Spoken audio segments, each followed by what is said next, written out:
Choice नहीं है। और इस वक्त की बड़ी खबर का रुख कर लेते हैं जो कि सीबीएसई बोर्ड इम्तिहानात के हवाले से आ रही है। तो इस वक्त की बड़ी खबर, वजीर तालीम के साथ वजीर आजम नरेंद्र मोदी की मीटिंग होगी। 12 बजे ये मीटिंग होगी। सीबीएसई बोर्ड एग्जाम के हवाले से बातचीत होगी। जैसे कि कोरोना के मामले लगातार बढ़ रहे हैं, सरकार के सामने चुनौतियां भी बढ़ रही हैं।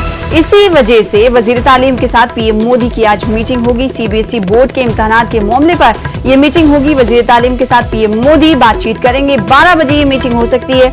सीबीएसई बोर्ड एग्जाम के हवाले से इस मीटिंग में बातचीत होगी। जैसा कि कोरोना के केस लगातार बढ़ रहे हैं, आज का आंकड़ा सभी पुराने आंकड़ों को फेल करता हुआ दिखाई दे रहा है, जिसके बाद तशवीश में मुब्तला होती हुई सरकारें दिखाई दे रही हैं। और इसी जिम्न में हम देख रहे हैं कि वजीर आजम नरेंद्र मोदी आज वजीर तालीम के साथ मीटिंग करेंगे। 12 बजे ये मीटिंग होगी। इस मीटिंग में सीबीएसई बोर्ड इम्तिहानात के हवाले से क्या कुछ फैसला लिया जाएगा, ये देखने वाली बात होगी। बहरहाल ये कहा जा सकता है कि सरकार बच्चों की सेफ्टी और सिक्योरिटी के हवाले से कोशिश नजर आ रही है। इसी वजह से आज ये मीटिंग 12 बजे मुनक्किद की गई है। इस मीटिंग में देखना यह होगा कि सीबीएसई बोर्ड के इम्तिहानात के हवाले से क्या कुछ फैसला लिया जाएगा।